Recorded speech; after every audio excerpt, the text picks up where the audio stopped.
E, por ser um vetor, o vetor posição tem módulo, tem direção e tem sentido.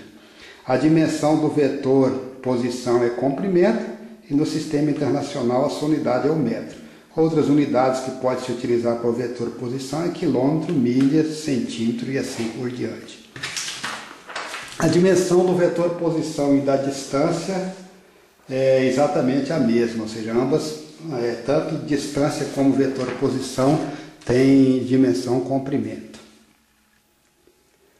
Bem, sistemas de referência então. Sistema de referência, quando a gente estiver analisando um movimento unidimensional, ou seja, preso em cima de uma reta, vai ter apenas uma componente, está aqui a origem do sistema, e um vetor posição tem aqui a sua única componente x nesse sistema de referência. Se nós estivermos analisando um sistema bidimensional, ou seja, um movimento num plano, o vetor posição tem a sua origem coincidente com o sistema coordenado e a extremidade dele é um ponto nesse sistema coordenado XY. Apresenta duas componentes. Se estivermos trabalhando num sistema tridimensional, para analisar o movimento no espaço, vão ter três eixos, x, y e z, e o vetor posição x vai ter três componentes. Uma componente no eixo x, uma componente no eixo y e uma componente no eixo z.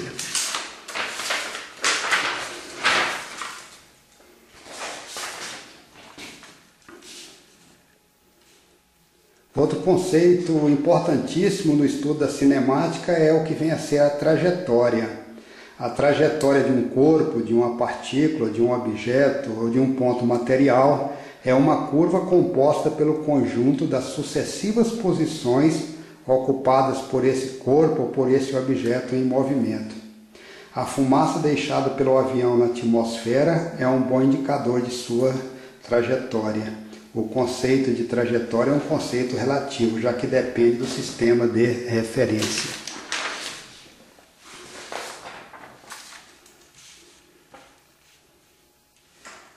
Bem, temos aqui então se tivermos aqui um corpo que no instante t0 estava na posição x0, no t1 estava na x1, no t2, x2, caminhando segundo uma reta, nós temos aqui uma trajetória retilínea. Esse movimento é um movimento unidimensional, ou seja, está acontecendo em cima de uma reta.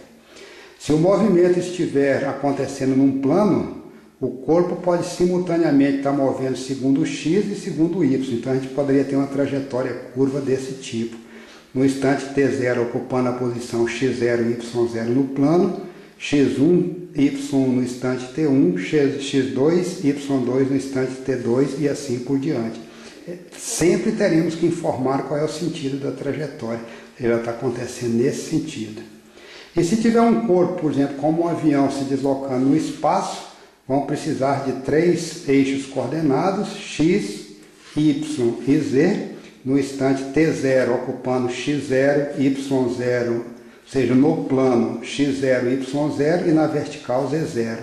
No plano x1, y1 e na vertical z1. O sentido da trajetória está marcado aqui com essa seta.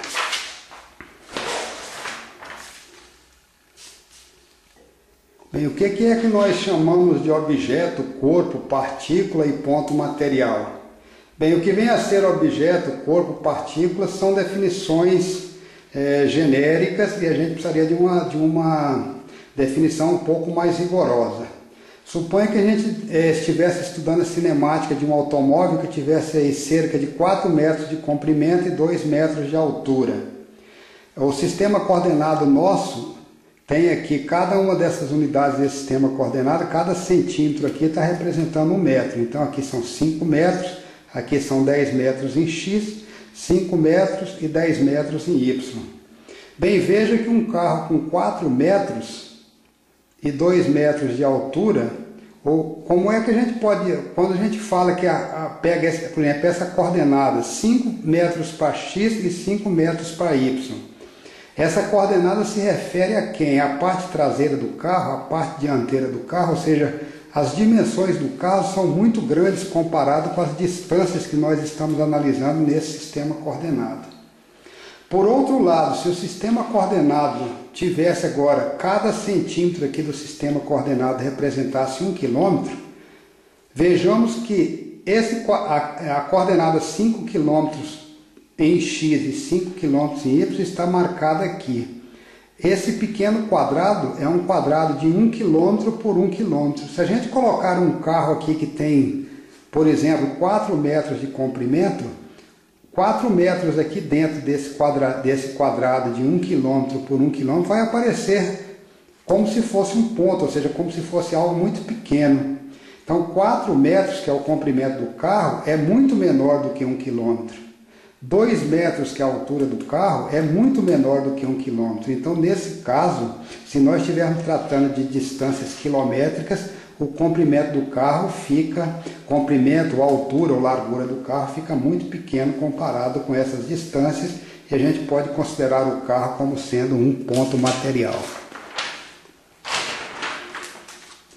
De forma semelhante, a gente poderia perguntar se a Terra pode ser considerada um ponto material quando nós analisamos o seu movimento em torno do Sol. O raio da Terra, ou o diâmetro da Terra, tem um valor muito grande, mas quando a gente compara a distância da Terra ao Sol, mesmo essa distância quando ela passa mais próximo do Sol, essa distância é muitas vezes maior do que o diâmetro da Terra.